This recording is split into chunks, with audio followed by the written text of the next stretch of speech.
हुगली जिले के सप्तग्राम में नीलांबर और पीतांबर चक्रवर्ती दो भाई थे। उस तरफ मुर्दे जलाने, कीर्तन करने, ढोल बजाने और गांजा पीने में नीलांबर जैसा कोई नहीं था। उसके ऊंचे पूरे गोरे शरीर में असाधारण बल था। गांव में जैसे उसी के परोपकार में प्रसिद्धि थी, गंवार के रूप में वैसी ही बदनामी भी थी। लेकिन छोटे भाई पीतांबर की प्रकृति बिल्कुल भिन्न थी। वह ठिगना और दुबला पतला था। किसी के घर गमी होने की खबर सुनकर ही शाम के बाद उसका शरीर न जाने कैसा होने लगता था। अपने भाई की तरह ऐसा मूर्ख भी नहीं था और गंवारपन के पास भी नहीं फटकता था। सवेरे ही खा पीकर बगल में बस्ता दबाकर घर से निकल जाता था और हुगली की कचहरी के पश्चिम की ओर एक पेड़ के नीचे आसन जमा देता था। दिन भर अर्जियां लिखकर जो कुछ कमाता था वह शाम के पहले ही घर आकर अपने बक्स में बंद कर देता था। रात को घर के द्वार, खिड़की वगैरह अपने हाथ से बंद करता और पत्नी से फिर जांच करा लेता, तब सोता था। आज सवेरे नीलांबर चंडी मंडप के एक ओर बैठा तमाकू पी रहा था। उसी समय उसकी कुंवारी बहन हरिमती चुपके से आकर पीठ के पीछे घुटने टेक कर बैठ गई और भाई की पीठ में मुंह छिपाकर रोने लगी। नीलांबर ने हुक्का दीवाल के सहारे रख दिया और अंदाज से एक हाथ बहन के सिर पर रखकर प्यार से कहा, आज सवेरे सवेरे तू रोती क्यों है बहन? हरिमती मुंह रगड़कर भाई की पीठ भर में आंसू लगाकर बोली, भाभी ने मेरे गाल मीड़ दिए हैं और कानी कहकर गाली दी है। नीलांबर हंसकर बोला, अरे तुझे कानी कहती है? ऐसी दो आंखें रहने पर जो कानी कहती है वही कानी है, किंतु गाल क्यों मेड़ दिए? हरिमती ने रोते रोते कहा, यूं ही? अच्छा चल देखो तो, कहकर हरिमती का हाथ पकड़े हुए नीलांबर ने घर के भीतर जाकर पुकारा, बिराज बहू। बड़ी बहू का नाम ब्रजरानी था। 9 वर्ष की अवस्था में उसका ब्याह हुआ था। तब से सब लोग उसे बिराज बहू कहकर पुकारते हैं। अब उसकी अवस्था 19-20 वर्ष की होगी। सास के मरने के बाद से वही इस घर की गृहिणी है।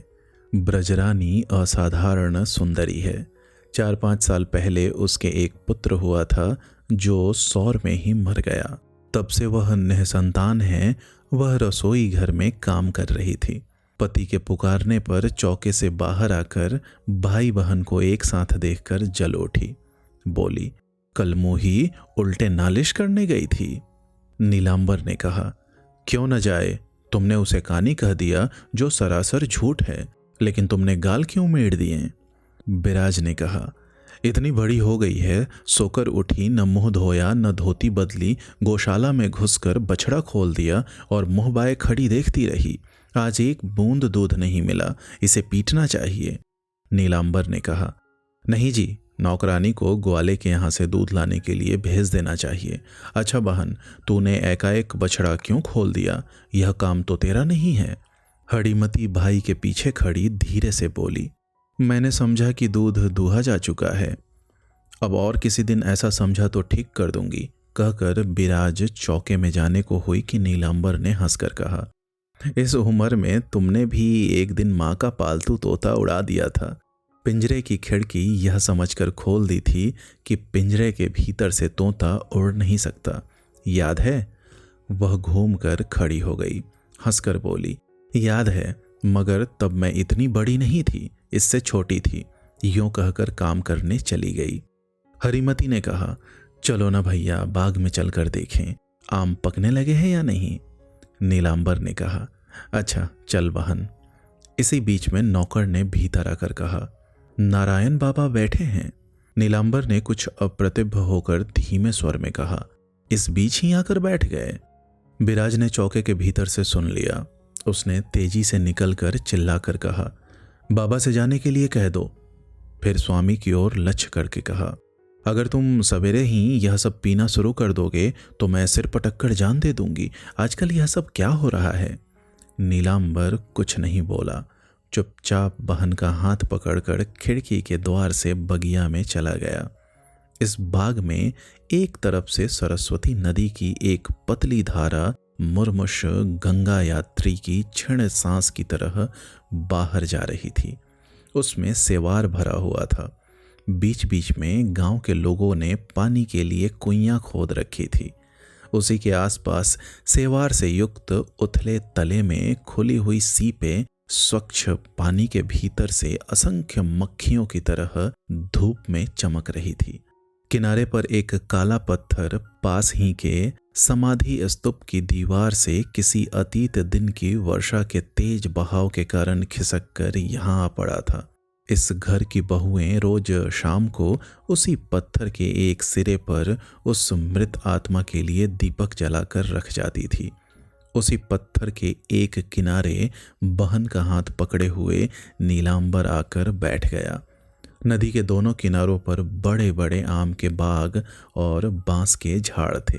दो एक पुराने पीपल और बरगद के पेड़ नदी के पानी की सतह तक झुककर अपनी शाखाएं फैलाए हुए थे। इन डालों के ऊपर न जाने कितने समय से कितने ही पक्षियों ने अपने घोंसले बनाए हैं, कितने बच्चों को पाल पोस कर बड़ा किया है, कितने ही फल खाए और कितने ही गीत गाए हैं। उन्हीं की छाया में बैठकर दोनों भाई बहन कुछ देर चुपके बैठे रहे। एकाएक हरिमती अपने भाई की गोद के पास और भी खिसक आई और बोली, अच्छा भैया, भाभी तुमको वोष्टम ठाकुर क्यों कहती है? अपने गले की तुलसी की माला दिखलाकर हंसकर नीलांबर ने कहा, मैं वोष्टम जो हूं इसी से कहती हैं। हरिमती को विश्वास नहीं हुआ। उसने कहा, वाह, तुम क्यों वोष्टम होंगे? वे तो भीख मांगते हैं। अच्छा दादा, वे भीख मांगते क्यों हैं? नीलांबर ने कहा, उनके पास नहीं है इसलिए मांगते हैं। हरिमती ने भाई के मुंह की ओर देखते हुए कहा, उनके कुछ नहीं है, बाग नहीं है, पोखर नहीं है, धान की कोठार नहीं है, कुछ भी नहीं है। नीलांबर ने प्यार से बहन के सिर के बाल जरा हिलाकर कहा, कुछ भी नहीं है। वोष्टम होने पर अपने पास कुछ भी न रखना चाहिए। हरिमती ने कहा, तो फिर सभी लोग उनको थोड़ा थोड़ा क्यों नहीं दे देते? नीलांबर ने कहा, तेरे दादा ने उन्हें क्या दिया है रे? हरिमती ने कहा, तो क्यों नहीं देते दादा, हमारे तो इतना सब है। नीलांबर ने हंसकर कहा, तब भी तेरा दादा नहीं दे सकता, लेकिन तू जब राजा की बहू होगी बहन तब देना। बालिका होने पर भी यह सुनकर हरिमती लजा गई। अपने भाई की छाती में मुंह छिपाकर बोली, जाओ। नीलांबर ने दोनों हाथों से दबाकर उसका माथा चूम लिया। बेमाँ बाप की इस छोटी बहन को वह बेहद प्यार करता था। 7 साल पहले जब हरिमती 3 साल की थी, तभी उसकी विधवा माता उसे बड़ी बहू और बेटे को सौंपकर परलोक सिधार गई थी। तब से नीलांबर ने ही उसे पाल पोस कर इतना बड़ा किया है। नीलांबर ने काम पड़ने पर गांव भर के रोगियों की सेवा की है, मुर्दे जलाए हैं, कीर्तन किया है, गांजा पिया है, लेकिन क्षण भर के लिए भी अपनी माता की इस मरते समय की आज्ञा की अवहेलना नहीं की। इसी तरह उसने हरिमती को कलेजे से लगाकर पाला पोसा है। इसी से हरिमती माता की तरह बिना संकोच के दादा की छाती में मुंह छिपाकर चुप हो रही। इतने में पुरानी दासी की आवाज सुन पड़ी, पुंटी, भाभी दूध पीने के लिए बुला रही है, आओ। पुंटी अर्थात हरिमती ने सिर उठाकर विनती के स्वर में कहा, दादा, तुम कह दो ना कि अभी दूध नहीं पीऊंगी। क्यों नहीं पिएगी बहन? हरिमती ने कहा, अभी मुझे बिल्कुल भूख नहीं है।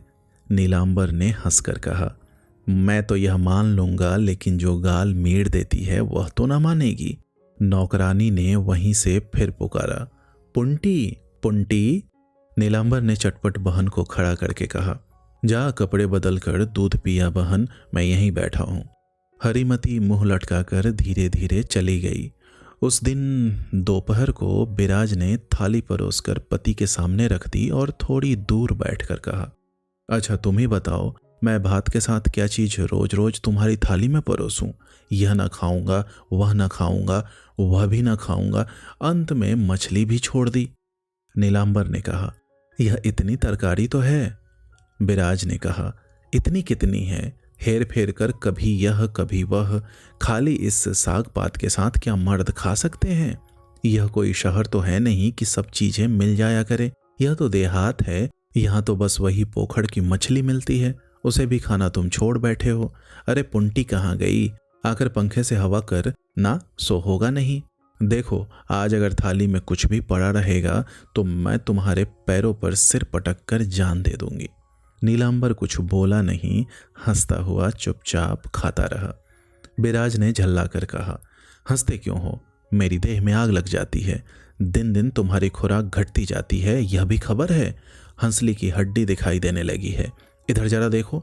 नीलांबर ने कहा, मैंने सब देखा है, यह तुम्हारे मन का भ्रम है। बिराज ने कहा, मन का भ्रम है, कभी नहीं। जानते हो, अगर तुम एक दाना भी कम खाते हो तो मैं बता दे सकती हूँ। रत्ती भर भी रोग हो तो शरीर पर हाथ रखकर ही समझ जाती हूँ। सो जानते हो? जा तो पुंटी, पंखा रखकर चौके के भीतर से अपने दादा के पीने का दूध ले आ। हरीमती एक और खड़ी भाई को हवा कर रही थी। वह पंखा रखकर दूध लेने चली गई। बिराज फिर बोली, देखो नेम धर्म करने के लिए बहुत दिन पड़े हैं। आज उस घर की मौसी आई थी, उन्होंने सुनकर कहा कि इतनी थोड़ी उम्र में मछली छोड़ देने से आंखों की जोत मारी जाती है, शरीर की शक्ति घट जाती है। ना ना, यह न होगा, अंत में न जाने क्या हो जाए। मैं तुमको मछली नहीं छोड़ने दूंगी। नीलांबर हंस पड़ा, बोला, अच्छा अब मेरे बदले तू ही खूब मछली खाया कर तो सब ठीक हो जाएगा। बिराज ने चिढ़कर कहा, भंगी चमारों की तरह फिर वही तू तराक। नीलांबर ने अप्रतिभ और लज्जित होकर कहा, याद नहीं रहता बिराज, बचपन का अभ्यास ठहरा छूटता नहीं। याद है कितनी दफे तुम्हारे कान उमेठे हैं मैंने।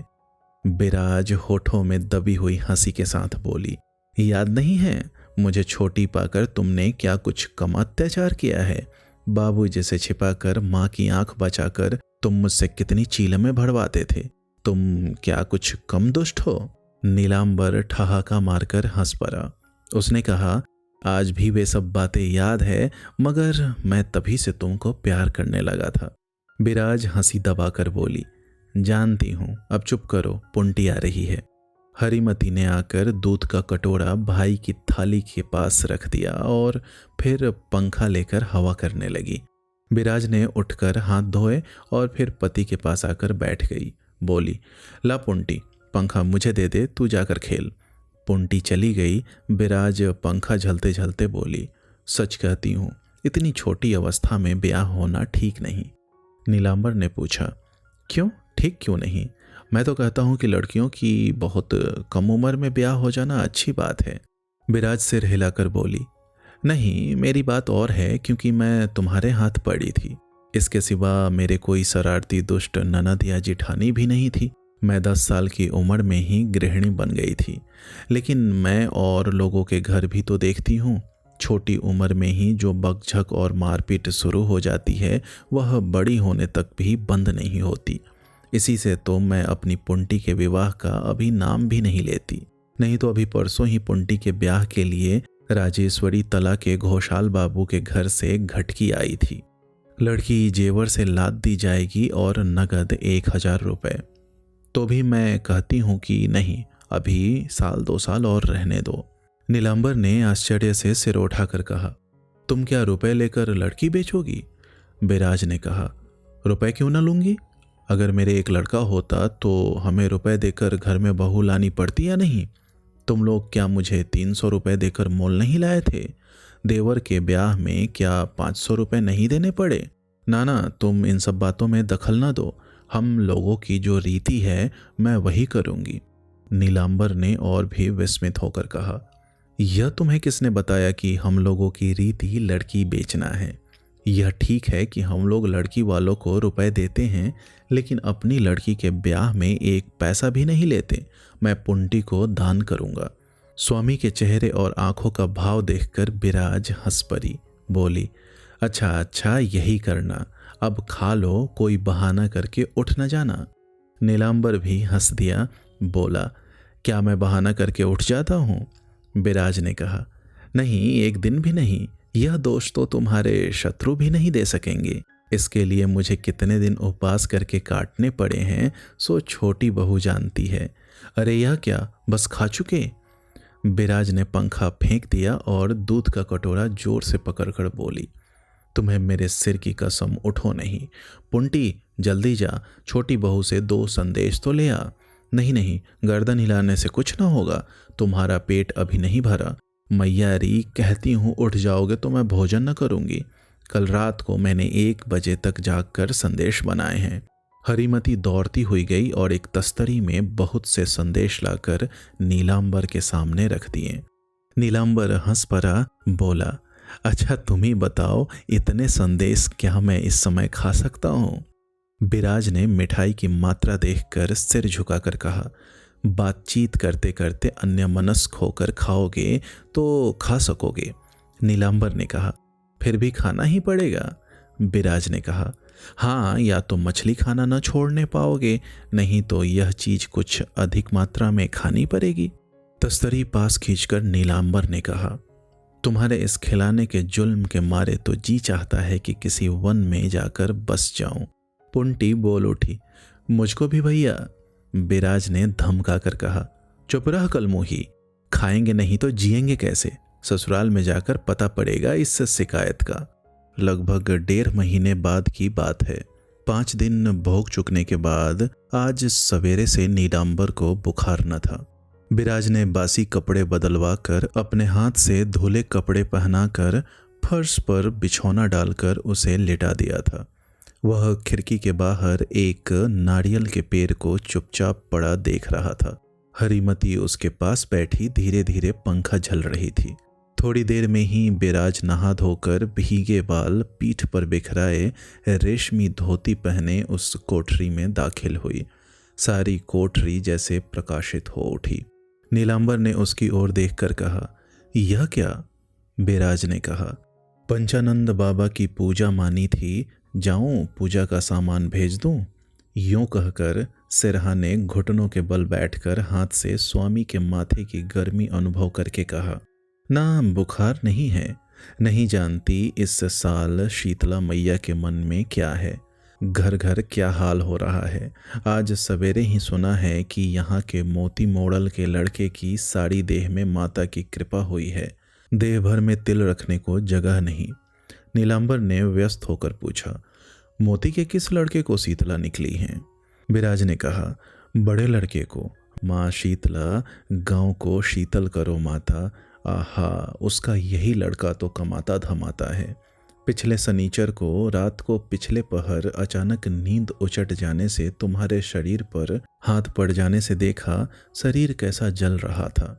भय से छाती का खून सूख कर काट हो गया। उठकर बड़ी देर तक रोती रही। उसके बाद मानता मानी कि माँ शीतला जब इन्हें अच्छा कर दोगी तभी तुम्हारी पूजा चढ़ाकर फिर कुछ खाऊंगी पीऊंगी, नहीं तो प्राण दे दूंगी।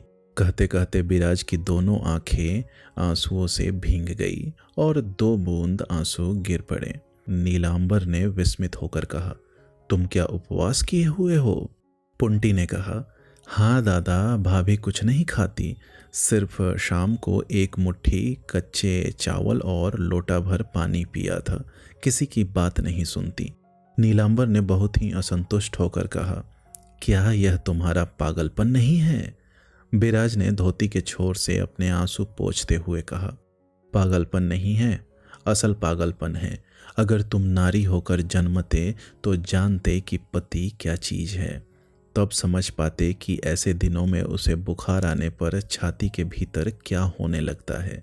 यह कहकर जा रही थी कि फिर खड़ी होकर बोली, पुंटी, महरी पूजा चढ़ाने जा रही है, साथ जाना चाहे तो जल्दी जाकर नहा ले, जा।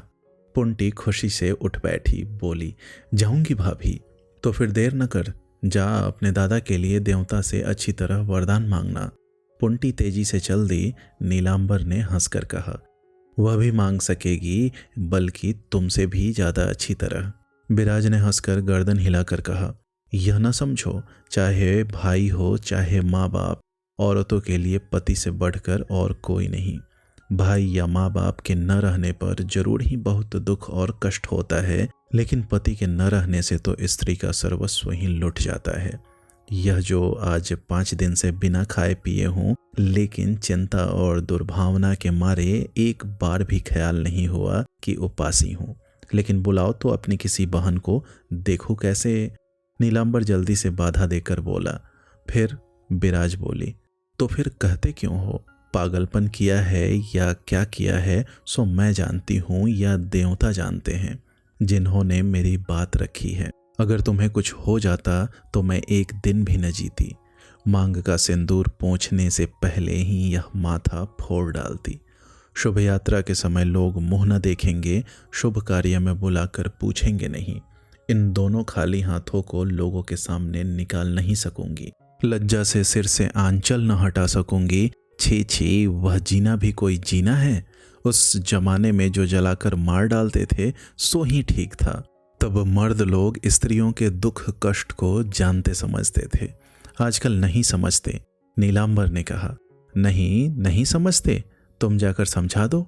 विराज ने कहा। हाँ, मैं समझा सकती हूँ, केवल मैं ही क्यों, तुमको पाकर जो कोई खो देगी वही समझा दे सकेगी, मैं अकेली नहीं। जाने दो, मैं भी यह सब क्या बके जा रही हूँ, कहकर विराज हंस उठी।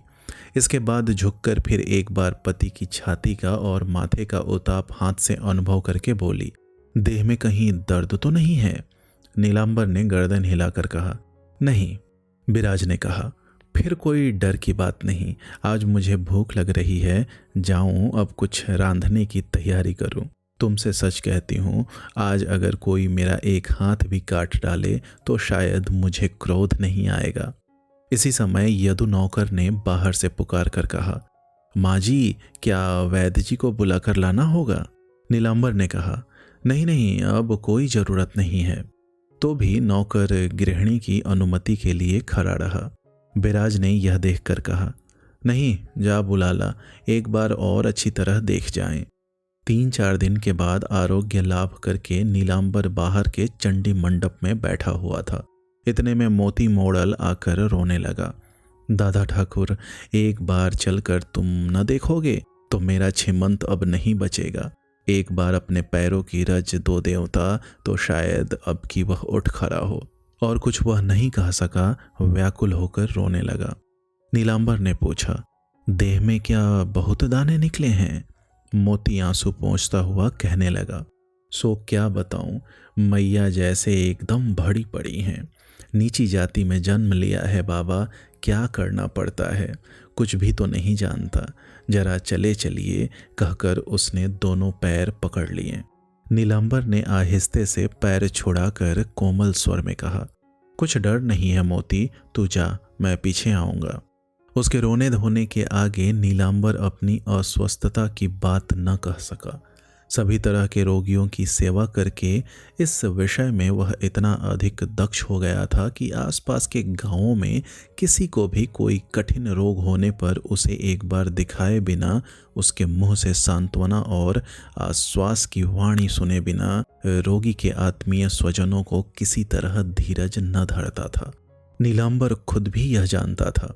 वह यह समझता था कि यहाँ के अनपढ़ अशिक्षित लोग डॉक्टर वैद्य की दवा की अपेक्षा उसके पैरों की धूल, उसके हाथ के पढ़े पानी पर अधिक श्रद्धा रखते हैं। इसीलिए वह कभी किसी को विमुख न लौटा सकता था। मोती मोड़ल और एक बार रोकर और एक बार पैरों की धूल देने की प्रार्थना करके आंखें पोंछता हुआ चला गया। नीलांबर उद्विग्न होकर सोचने लगा। यद्यपि वह अब भी कुछ कमजोर था, लेकिन सो कुछ नहीं। सोचने लगा कि घर के बाहर कैसे निकले। विराज से वह बहुत डरता था, उसके सामने यह बात कैसे जबान पर लावे। ठीक इसी समय भीतर के आंगन से हरिमती ने जोर से पुकार कर कहा, दादा, भाभी भीतर आकर सोने के लिए कहती हैं। नीलांबर ने जवाब नहीं दिया। क्षण भर के बाद हरिमती खुद आकर हाजिर हो गई। बोली, सुनाई नहीं पड़ा दादा? नीलांबर ने गर्दन हिलाकर कहा। नहीं, हरिमती ने कहा। वही थोड़ा सा जब खाया था तब से यहीं बैठे हो? भाभी कहती है बैठने की जरूरत नहीं है, चलकर जरा सो रहो। नीलांबर ने धीरे से पूछा, तेरी भाभी क्या कर रही है पुंटी? हरिमती ने कहा, अभी अभी खाने बैठी है। नीलांबर ने पुचकारते हुए कहा, मेरी अच्छी बहन एक काम करेगी? हरिमती ने सिर हिलाकर कहा, करूंगी। नीलांबर ने और भी कोमल आवाज से कहा, जा चुपके से मेरी चादर और छाता तो ले आ। चादर और छाता? नीलांबर ने कहा। हाँ। हरीमती अपनी आंखें ऊपर चढ़ाकर बोली। ना बाबा, भाभी ठीक इसी तरफ मुंह किए खाना खाने बैठी हैं। नीलांबर ने आखिरी कोशिश करते हुए कहा। तो नहीं ला सकेगी? हरीमती ने होठ फैलाकर 2-3 बार सिर हिलाकर कहा। ना दादा, देख लेंगी, तुम चलकर लेटो। उस समय दिन के 2 बजे थे। बाहर तेज धूप की ओर देखकर छाते के बिना बाहर निकलने की बात वह सोच भी नहीं सकता, इसलिए हताश होकर बहन का हाथ पकड़े कोठरी में आकर लेट रहा। हरीमती कुछ देर तक अनर्गल बकती बकती आखिर सो गई। नीलांबर चुपचाप रहकर अपने मन में तरह तरह से आवृत्ति करके देखने लगा कि बात को ठीक किस तरह कह सकने से बिराज का मन पसीज सकता है। अब दिन प्रायः ढल चुका था। बिराज अपने घर के ठंडे और चिकने सीमेंट के फर्श पर पट पड़ी हुई थी। छाती के नीचे एक तकिया दबाए तन्मय होकर अपने मामा मामी को 4 पन्नों का एक लंबा पत्र लिख रही थी कि अब की कैसी शीतला माई की कृपा से गांव में केवल उसी का घर मृत्यु से बचा है और किस तरह उसकी मांग का सिंदूर और हाथ की चूड़ियां बच गई हैं। लिखते लिखते बराबर लिखते हुए भी यह कहानी समाप्त न होती थी। इसी समय नीलांबर ने पलंग पर से ही एकाएक उसे पुकार कर कहा। मेरी एक बात मानोगी बिराज? बिराज ने दवात में कलम रखकर सिर उठाकर पूछा। कहो, क्या बात है? मानो तो कहूँ। बिराज ने कहा। मानने की होगी तो जरूर मानूंगी, क्या बात है? नीलांबर ने दम भर सोचकर कहा। कहने से कोई फायदा नहीं बिराज, तुम मेरी बात न मान सकोगी। बिराज ने फिर प्रश्न नहीं किया। कलम उठाकर पत्र को समाप्त करने के लिए एक बार फिर झुक गई। पत्र लिखने में मन नहीं लगा सकी।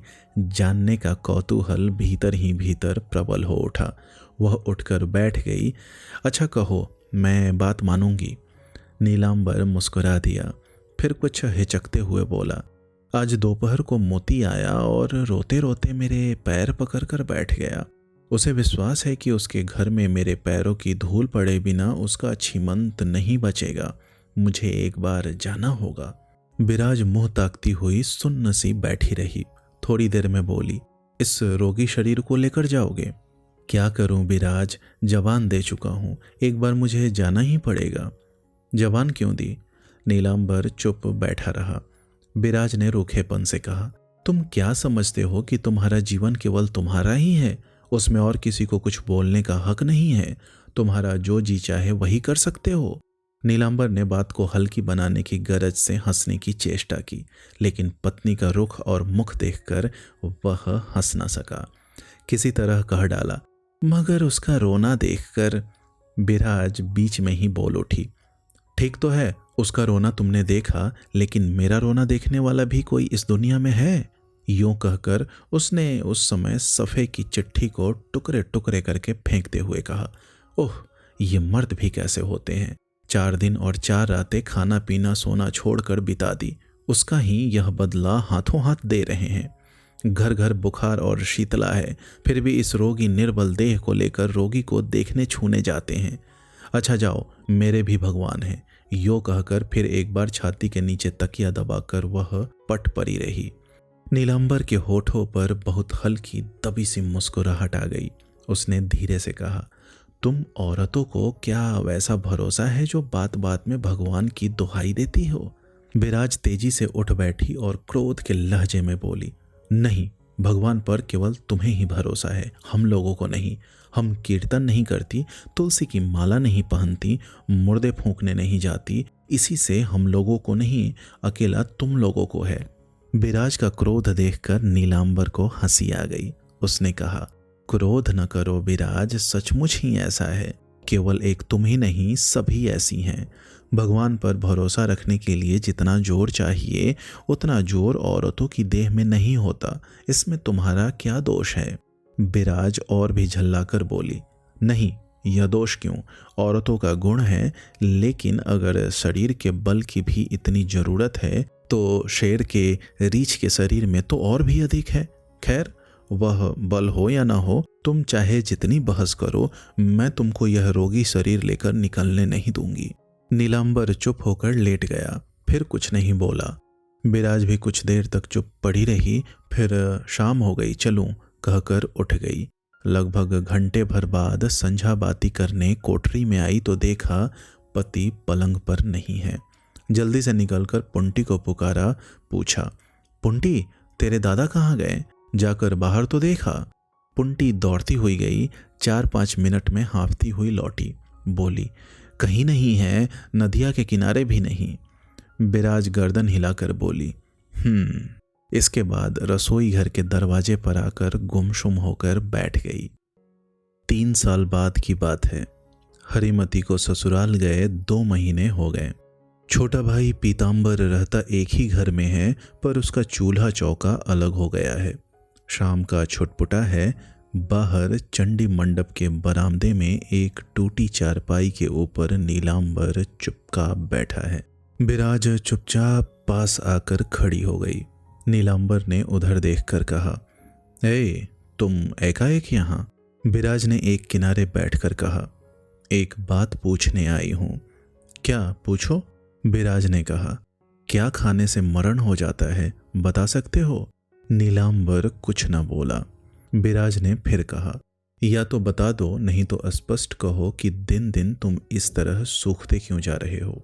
किसने कहा कि सूखता जा रहा हूं? बिराज ने क्षण भर पति के मुख पर आंखें टिकाकर कहा, क्या जब कोई बतावेगा तभी मैं जानूंगी? अच्छा, क्या यह सचमुच अपने मन की बात कह रहे हो? नीलांबर जरा हंसा, बात को संभालता हुआ बोला, ना रे, यह बात नहीं है, लेकिन तुमसे बड़ी भूल होती है ना, इसी से पूछता हूं कि यह किसी और ने तुमसे कह दिया है या तुम आप ही ऐसा समझ बैठी हो? बिराज ने इस सवाल का जवाब देने की कोई जरूरत नहीं समझी। कहा, तुमसे कितना कहा कि मेरी पुंटी का ब्याह ऐसी जगह न करो, लेकिन तुमने एक न सुनी। जो कुछ नकदी पास थी वह चली गई, मेरे तन के सब गहने भी चले गए। जदू चंडाल के लिए जमीन गिरो रख दी, 2 बाग बेच डाले, उस पर यह 2 साल से अकाल पड़ा है। अब तुम ही बताओ, दामाद की पढ़ाई का खर्च महीने महीने कैसे दे सकोगे? जरा ढील हो गई तो पुंटी को जली कटी बातें सुननी पड़ेंगी। वह अभिमानिनी लड़की है, तुम्हारी निंदा किसी तरह न सुन सकेगी। भगवान जाने अंत में क्या का क्या हो जाए। तुमने ऐसा काम क्यों किया? नीलांबर मौन बना रहा। बिराज कहती गई, इसके सिवा अब दिन रात पुंटी को भला करने के विचार से उसकी चिंता में घुल घुल कर तुम मेरा भी सर्वनाश कर रहे हो। यह मैं न होने दूंगी। 2-4 बीघे जमीन बेचकर 400-500 रुपए इकट्ठा करो और गले में कपड़ा डालकर दामाद के बाप से कहो कि ये रुपए लेकर मुझे छुटकारा दे दीजिए। हम लोग गरीब हैं, इससे अधिक नहीं दे सकते। इससे पुंटी के भाग्य में अच्छा या बुरा जो कुछ भी बदा हो सो हो। फिर भी नीलांबर मौन ही रहा। उसके मुंह की ओर देखते रहकर बिराज ने कहा, नहीं कह सकोगे? नीलांबर ने एक लंबी सांस छोड़कर कहा, कह सकता हूं, लेकिन अगर सभी कुछ बेच डालोगे बिराज, तो फिर हमारा क्या होगा? बिराज ने कहा, होगा और क्या, जायदाद गिरो रखने और महाजन का सूद और सिर हिलाना सहन करने से तो यह कहीं अच्छा है।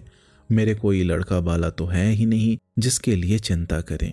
ले देकर हम ही 2 प्राणी हैं, किसी तरह गुजर हो जाएगा, और अगर बिल्कुल नहीं ही हुआ तो तुम वोष्टम ठाकुर तो हो ही। इसके 5-6 दिन बाद रात के 10 बजे के समय नीलांबर बिछौने पर लेटा आंखें मूंदे गुड़गुड़ी की नली मुंह से लगाए तमाकू पी रहा था। घर का कामकाज निपटा कर बिराज शयन करने के पहले फर्श पर बैठी अपने लिए खूब बड़ा सा एक पान लगा रही थी कि एकाएक कह उठी, अच्छा जी, शास्त्र की क्या बातें सभी सच होती हैं? हुक्के की नली एक ओर रखकर नीलांबर ने पति की ओर घूम कर कहा, अरे शास्त्र की बातें सच नहीं तो क्या झूठ है? बिराज ने कहा, नहीं, मैं उन्हें झूठ नहीं कहती, किंतु क्या पहले की तरह आजकल भी वे फलती हैं? नीलांबर ने क्षण भर सोचकर कहा, मैं पंडित तो हूं नहीं बिराज, सब बातें भी जानता नहीं, लेकिन मेरी समझ में यही आता है कि सत्य सदा सत्य होता है। सत्य पहले भी सत्य था और अब भी सत्य है, सदा सत्य रहेगा। विराज ने कहा, अच्छा, सावित्री और सत्यवान की ही कथा ले लो। सावित्री मरे हुए स्वामी के प्राण यमराज के हाथ से लौटा लाई। यह क्या सत्य हो सकता है? नीलांबर ने कहा, क्यों नहीं हो सकता? जो सावित्री के समान सती है वह जरूर मरे हुए पति को लौटा ला सकती है। विराज ने बिना किसी हिचक से कह दिया, तब तो मैं भी लौटा ला सकती हूँ। नीलांबर उसकी इस बात पर हंस पड़ा, बोला, तुम भी क्या उनके समान सती हो? वे तो ठहरे देवता। पान का डिब्बा सरका कर एक ओर रखते हुए विराज ने कहा, हो देवता, सतीत्व में मैं भी भला उनसे किस में कम हूँ। मेरी जैसी सती संसार में और भी हो सकती हैं, किंतु मन से और ज्ञान से हम लोगों से बढ़कर सती और कोई है, यह बात मैं नहीं मानती। चाहे सावित्री हो चाहे कोई और, मैं किसी से तिल भर भी कम नहीं। नीलांबर ने उत्तर नहीं दिया, केवल पत्नी के मुंह की ओर चुपचाप देखता रहा। विराज सामने दिया रखकर पान लगाने बैठी थी। दीपक का पूरा प्रकाश उसके मुंह पर पड़ रहा था। उसी प्रकाश में नीलांबर को स्पष्ट देख पड़ा कि विराज की आंखों में एक अद्भुत पवित्र ज्योति फूटी पड़ रही है। नीलांबर ने डरते डरते कह डाला, तो जान पड़ता है तुम भी कर सकोगी। विराज उठी और पति के पैरों पर माथा रखकर बोली, तुम यही आशीर्वाद दो कि अगर होश संभालने के बाद इन दोनों चरणों के सिवा मैंने और कुछ न जाना हो और मैं अपने यथार्थ में सती हूँ, तो बुरा समय आने पर मैं भी उन्हीं यानी सावित्री की तरह तुमको लौटा ला सकूं और इसके बाद इन्हीं चरणों पर सिर रखकर मर सकूं। यह माथे का सिंदूर और हाथों की चूड़ियां पहने हुए ही चिता पर सो जाऊं। नीलांबर व्यस्त होकर उठ बैठा और बोला, आज तुमको यह क्या हो गया है विराज? विराज की दोनों आंखें छलछला रही थी, फिर भी उसके होठों पर बहुत ही मीठी और कोमल हंसी आ गई। उसने कहा, यह फिर कभी नहीं सुनना, आज नहीं, आज तो केवल आशीष दो कि मरते समय मुझे इन चरणों की धूल मिले और मैं तुम्हारी गोद में सिर रखकर तुम्हारा मुंह देखती हुई मर सकूं। आगे वह कुछ न बोल सकी, उसका गला रुंध गया। नीलांबर ने डरकर उसे खींचकर अपनी छाती से लगा लिया और कहा, आज क्या हुआ है तुम्हें? क्या किसी ने कुछ कहा है? अपने पति की छाती पर मुंह रखकर विराज चुपचाप रोने लगी, कुछ उत्तर नहीं दिया। नीलांबर ने फिर कहा, और कभी तो तुमने ऐसा नहीं किया विराज, क्या हुआ है, कुछ तो कहो। विराज ने चुपचाप अपने आंसू पोंछ लिए, सिर नहीं उठाया। मृदु स्वर में इतना ही कहा, फिर किसी दिन सुनना। नीलांबर ने फिर जोर नहीं दिया, उसी तरह बैठे बैठे उसके बालों में धीरे धीरे उंगली चलाते हुए चुपचाप उसे सांत्वना देने लगा। बहन के विवाह में वित्त बाहर खर्च कर डालने के कारण वह कुछ उलझन में पड़ गया था और अब पहले की तरह गृहस्थी का काम नहीं चल पाता था। उस पर 2 साल से लगातार अकाल पड़ रहा था। कोठी में धान नहीं, पोखर में पानी नहीं, मछली नहीं। केले का बाग सूखता जा रहा था, बाग के कच्चे नींबू सूख कर झरे जा रहे थे। ऊपर से लेनदारों ने तगादे के लिए आना जाना शुरू कर दिया था। उधर पुंटी के ससुर भी लड़के की पढ़ाई के खर्च के लिए कुछ मीठी कुछ कड़वी चिट्ठियां भेज रहे थे। विराज यह सब जानती न थी, कितने ही न रुचने वाले अप्रिय समाचार बड़ी कोशिश से नीलांबर ने छिपा रखे थे। इस समय वह उद्विग्न होकर सोचने लगा, जान पड़ता है किसी ने वे सब बातें विराज से कह दी हैं। विराज एकाएक मुंह ऊपर उठाकर मुस्कुराई और बोली, अच्छा, एक बात पूछूं, सच सच बताओगे? नीलांबर ने मन ही मन अधिक शंकित होकर कहा, कौन सी बात? विराज की सबसे बड़ी सुंदरता उसके मुख की मनोहर हंसी थी। एक बार फिर वही हंसी हंसकर नीलांबर के मुंह की ओर देखती हुई बोली, अच्छा, मैं काली कुत्सित तो नहीं हूं? नीलांबर ने सिर हिलाकर कहा, नहीं। विराज ने पूछा, अगर मैं काली कुत्सित होती तो क्या तुम इतना चाहते, इतना प्यार करते? यह अद्भुत प्रश्न सुनकर यद्यपि वह कुछ विस्मित हुआ, तथापि उसकी छाती पर से जैसे एक भारी बोझ सहसा उतर गया। उसने प्रसन्न होकर हंसते हुए कहा, मैं तो बचपन से एक परम सुंदरी को ही प्यार करता आया हूँ। अब इस समय मैं कैसे बताऊं कि वह अगर काली कुत्सित होती तो क्या करता? बिराज ने दोनों हाथ पति के गले में डाल दिए और भी पास मुंह ले जाकर कहा, मैं बता दूं कि तुम क्या करते, तब भी तुम मुझे ऐसे ही प्यार करते। फिर भी नीलांबर उसके मुंह को चुपचाप देखता रहा। बिराज ने कहा, तुम क्या सोच रहे हो कि यह मैंने कैसे जान लिया, क्यों? अब कि नीलांबर धीरे धीरे बोला, यही सोच रहा हूं कि तुमने कैसे जान लिया। बिराज पति का गला छोड़कर उसकी छाती पर एक तरफ सिर रखकर लेट गई और ऊपर की ओर ताकती हुई धीरे से बोली, मेरा मन मुझे बता देता है, मैं तुमको जितना चिन्हती हूँ उतना तुम खुद भी अपने को नहीं चिन्हते। इसी से जानती हूँ कि तुम तब भी मुझे ऐसे ही प्यार करते। जो अन्याय है, जिससे पाप होता है, वह तुम कभी नहीं कर सकते। अपनी स्त्री को प्यार न करना अन्याय है, पाप है। इसी से मैं जानती हूँ कि अगर मैं कानी कुबड़ी भी होती तो भी तुमसे इतना ही प्यार दुलार पाती। नीलांबर ने कोई जवाब नहीं दिया। दम भर स्थिर रहकर बिराज ने एकाएक हाथ बढ़ाकर अनुमान से स्वामी की आंखों के कोनों को देखा और फिर कहा, यह आंखों में आंसू कैसे? नीलांबर ने प्रेम से उसका हाथ हटाकर भारी गले से कहा, कैसे जाना? बिराज ने कहा, तुम क्यों भूल जाते हो कि 9 वर्ष की अवस्था में मेरा ब्याह हुआ था? यह क्यों भूल जाते हो कि तुमको पाने के बाद मैंने तुमको पाया है? अपनी देह में हाथ देकर भी क्या नहीं जान पाते कि मैं भी उसमें मिल गई हूँ? नीलांबर ने बात नहीं की। उसकी बंद आंखों के कोनों से बूंद बूंद करके आंसू टपकने लगे। बिराज ने उठकर बड़े प्रेम के साथ अपने आंचल से सावधानी के साथ पति के आंसू पोंछते हुए गाढ़े स्वर में कहा, तुम चिंता न करो, सास जी मरते समय पुंटी को तुम्हारे हाथों में सौंप गई थी। पुंटी के भले की आशा करके तुमने जो ठीक और अच्छा समझा वही किया। माँ स्वर्ग से हमको आशीष देंगी, तुम अच्छे और स्वस्थ हो जाओ, कर्ज के बोझ से छुटकारा पा जाओ, इसमें हमारा सर्वस्व चला जाए तो चला जाए। नीलांबर आंखों को पोंछता हुआ रुंधे गले से बोला, तुम नहीं जानती बिराज कि मैंने क्या किया है। मैंने तुम्हारा। बिराज ने आगे कहने नहीं दिया। पति का मुंह हाथ से बंद करके बोल उठी, मैं सब जानती हूँ और कुछ जानूं या ना जानूं, यह निश्चय जानती हूँ कि तुमको बीमार नहीं पड़ने दूंगी। ना, यह ना होगा। जिसका जो पावना हो वह दे दो, देकर निश्चिंत हो जाओ। फिर इसके बाद सिर के ऊपर भगवान है और चरणों के नीचे मैं हूँ। नीलांबर लंबी सांस लेकर चुप हो गया। 6 महीने और भी गुजर गए। पुंटी का ब्याह होने के पहले ही छोटा भाई जमीन जायदाद का बंटवारा कराकर अलग हो गया था। नीलांबर के हिस्से में जो आया था उसका कुछ हिस्सा उसी समय गिरव रखकर कर्ज लेना पड़ा था। कहने की जरूरत नहीं कि पीतांबर ने 1 पैसे की भी सहायता नहीं की।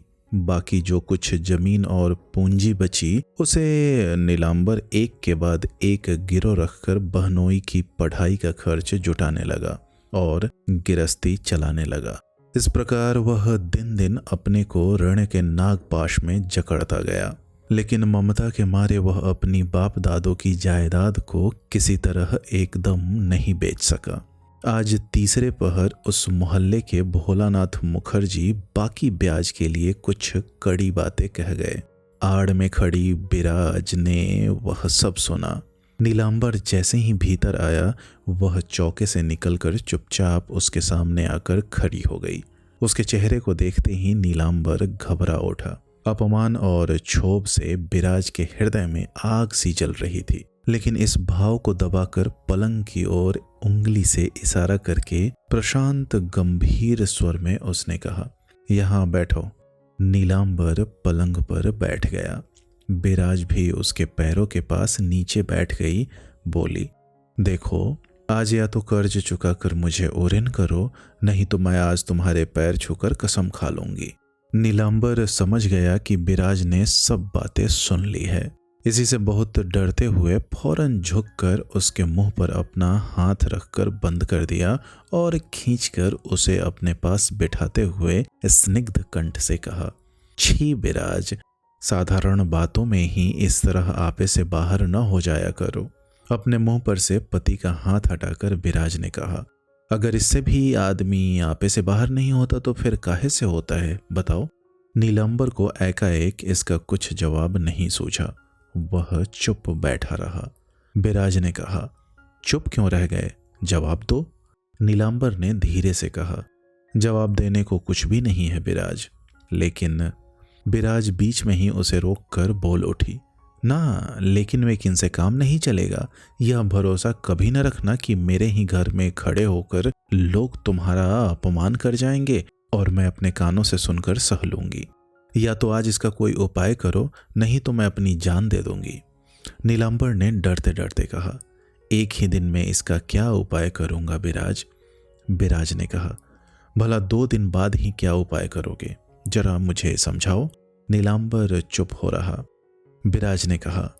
एक पूरी न हो सकने वाली आशा करके अपने को बहलाने की कोशिश न करो। इस तरह मेरा सर्वनाश न करो। जितने दिन बीतेंगे उतना ही तुम इस कर्ज के फंदे में अपने को जकड़ते जाओगे। मैं तुम्हारी दुहाई देती हूँ, तुमसे भीख मांगती हूँ, तुम्हारे पैरों में पड़ती हूँ। अभी इसी घड़ी इसका उपाय करो, छुटकारे की कोई राह निकालो। यह कहते कहते आंसुओं से उसका गला भर आया। भोला मुखर्जी की बातें उसकी छाती में सूल सी चुभने लगी। अपने हाथ से उसके आंसू पोंछते हुए नीलांबर ने धीरे से कहा। इस तरह धीरज छोड़ने से क्या होगा बिराज। अगर 1 साल भी पूरी फसल हो गई तो मैं अपनी औनी पौनी जायदाद छुरा ले सकूंगा, लेकिन बेच डालने से तो ऐसा ना हो सकेगा। यह तो सोचो। बिराज ने गीले गले से कहा। सोच लिया है। एक तो अगले साल फसल ठीक ठीक होने का कोई भरोसा नहीं है, उस पर ब्याज का चक्कर है और लेनदारों का कड़ा तगादा है। मैं सब सह सकती हूँ, लेकिन तुम्हारा अपमान नहीं सह सकती। नीलांबर आप भी इसे अच्छी तरह जानता था, इसी से कुछ जवाब नहीं दे सका। बिराज ने फिर कहा। मुझको क्या एक यही दुख है। दिन रात सोच करते करते तुम मेरी आंखों के सामने ही सूखते जा रहे हो। यह सोने की देह काली पड़ती जा रही है। अच्छा, मेरी देह पर हाथ रखकर तुम ही कहो, क्या इतना सहने की शक्ति तुम में है। जोगिन की पढ़ाई का खर्च और कब तक देना पड़ेगा। नीलांबर ने कहा। बस 1 साल और, इसके बाद वह डॉक्टर हो जाएगा। दम भर चुप रहकर बिराज ने कहा। हमने पुंटी को पाल पोस कर आदमी बनाया है, वह राजरानी बने। लेकिन अगर पहले मालूम होता कि उसके कारण इतना दुख झेलना पड़ेगा तो उसे बचपन ही में नदी में बहा देती, यूं अपने सिर पर गाज न गिराती।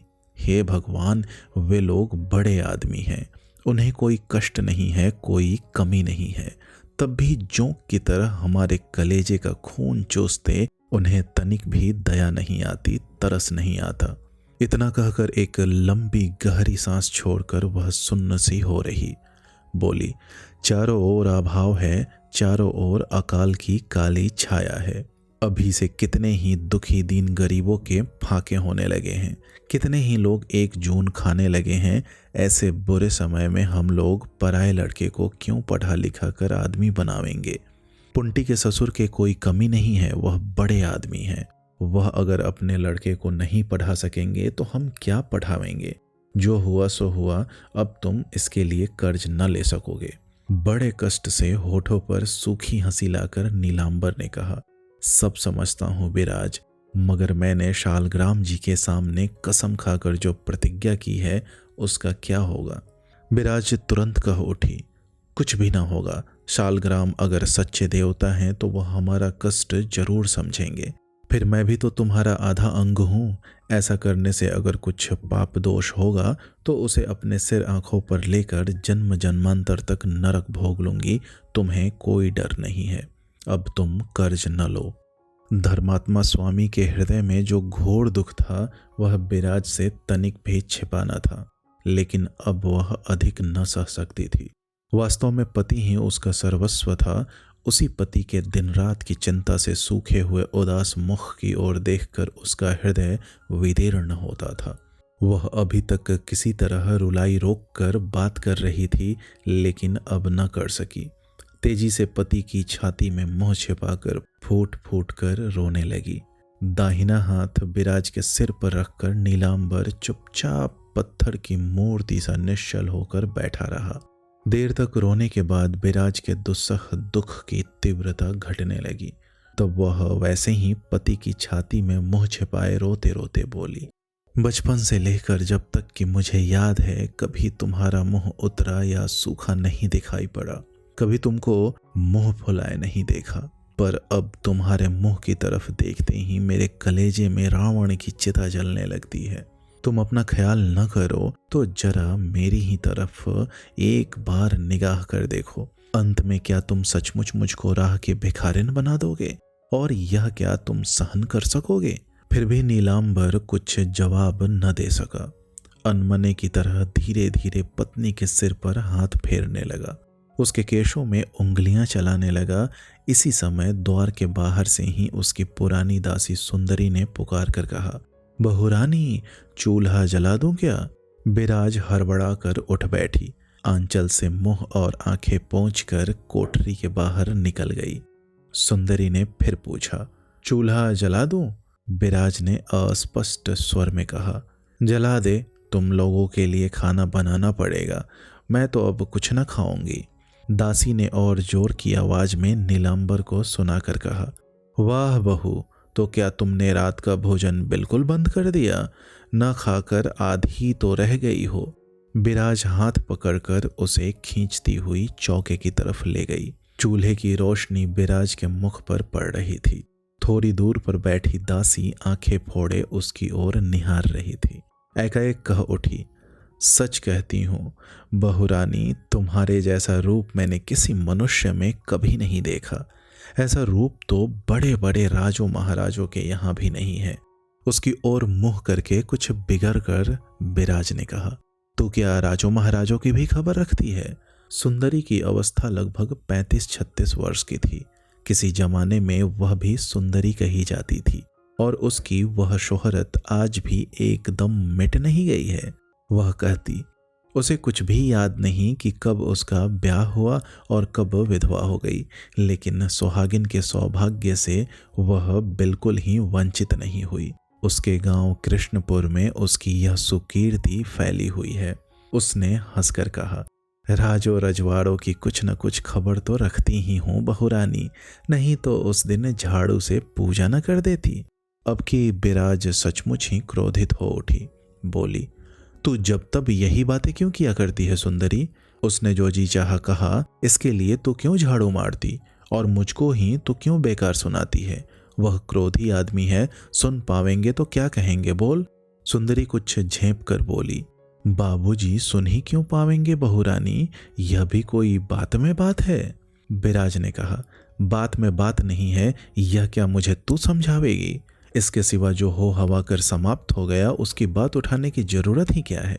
सुंदरी झट से कह उठी, कहाँ हो हवा गया बहुरानी, कल भी तो मुझे बुला ले जाकर। बिराज ने क्रोधित होकर कहा, तू गई ही क्यों? नौकरी मेरे यहाँ करेगी और जो कोई बुलावेगा उसके पास दौड़ी जाएगी। तूने ही तो कहा था ना कि उस दिन वे लोग कलकत्ते चले गए।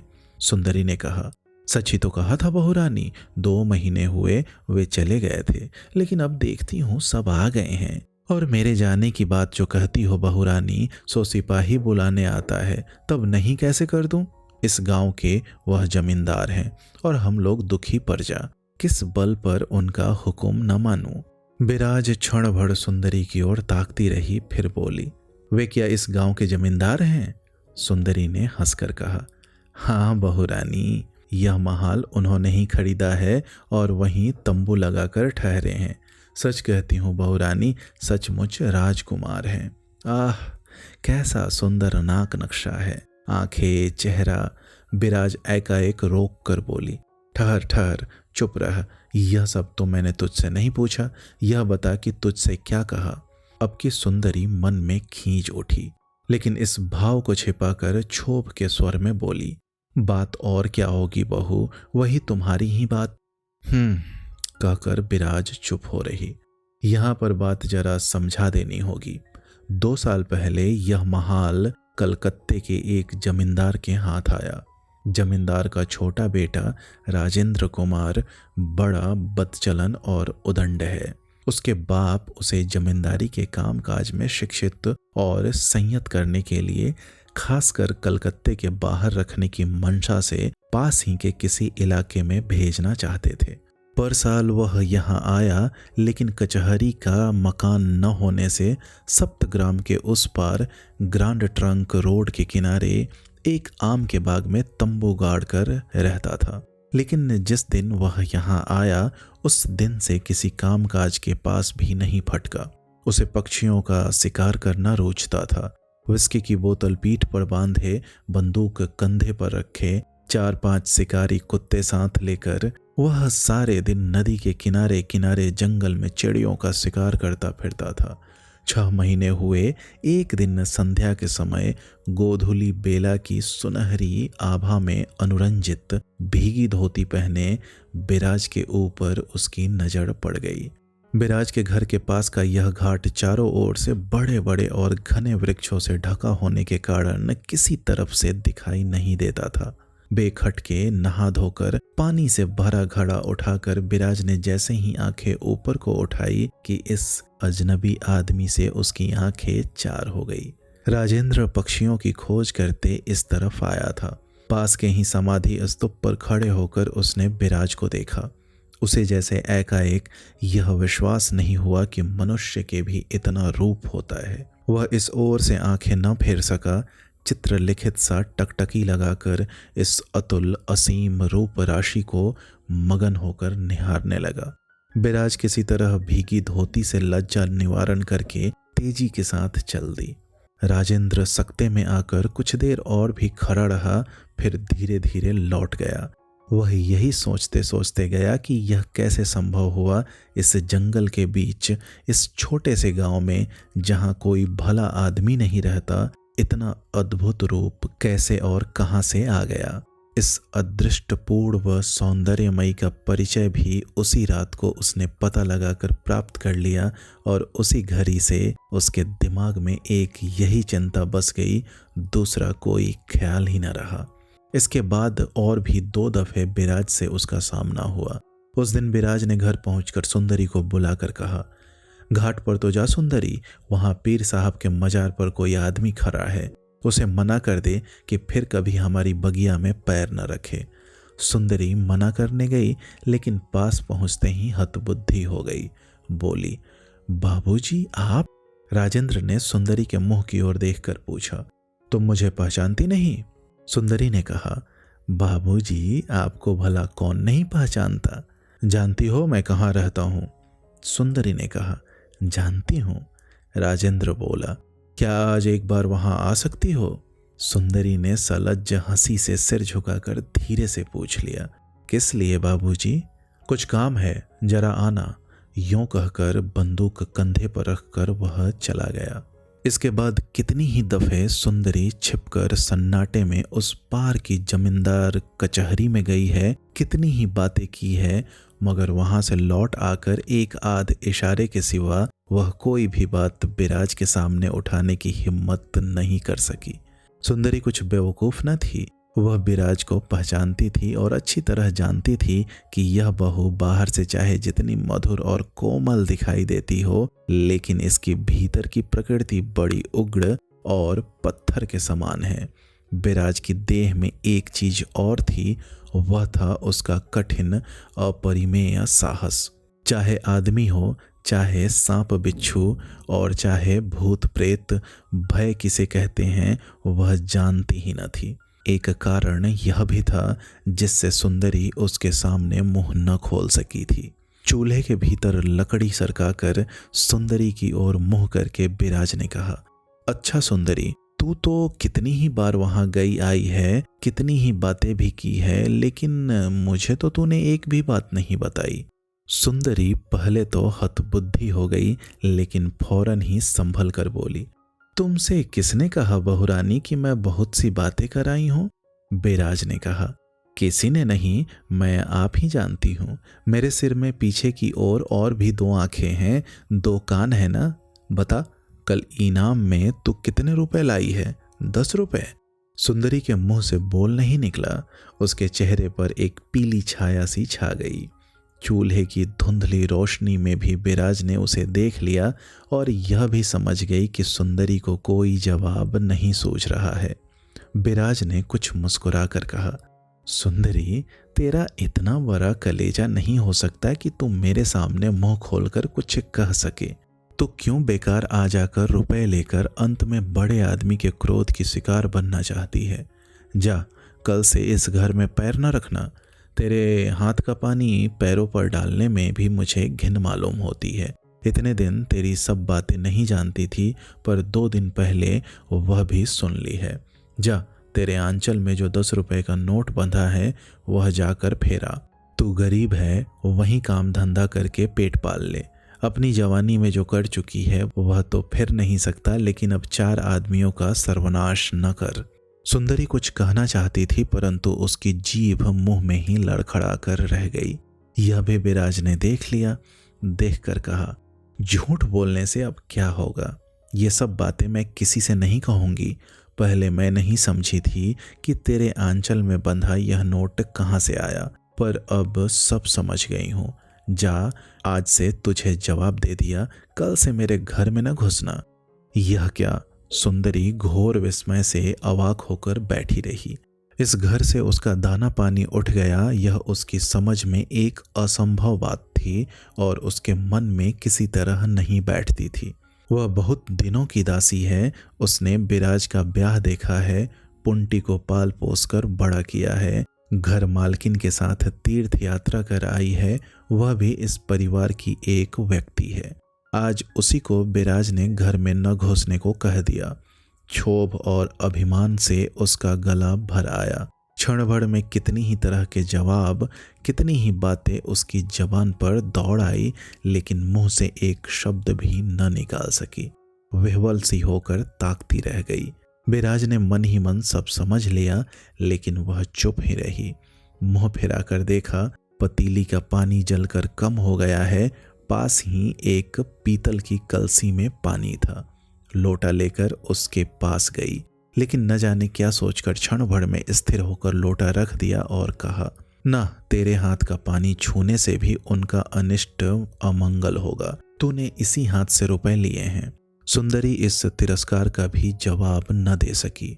बिराज ने एक दूसरी लालटेन जलाई, फिर कलसी उठाकर रात के घनघोर अंधकार में वह आम की बगिया के भीतर होकर अकेले ही नदी से पानी लाने के लिए चल दी। बिराज के चले जाने पर एक बार सुंदरी के मन में आया कि वह भी उसके पीछे पीछे जाए, लेकिन वह अंधकार पूर्ण संकरी जंगल की राह, चारों ओर की प्राचीर, सप्तग्राम के जाने अजाने समाधि स्तूप, वह पुराना बरगद का वृक्ष, ये सब दृश्य उसकी आंखों के आगे फिर गए। भय से उसके रोंगटे खड़े हो गए, सिर के केस तक कांप उठे। अस्पष्ट आवाज में अरी मैयारी कहकर वह स्तब्ध होकर बैठी रही।